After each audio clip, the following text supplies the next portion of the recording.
लो जी नाजरीन, हमारे ये कुक साहब हैं, ये सब और जा परा ये कुक नहीं है हमारे।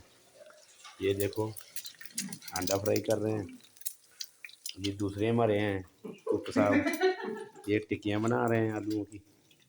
वाह भाई वाह, वाह वाह। पना लाया अंडा है भाई। ये कुक साहब हैं, इनसे अंडे नहीं फ्राई हो रहे हैं।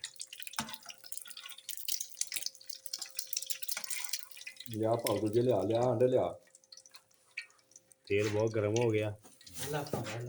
फिर सट तरोड़ के लुला।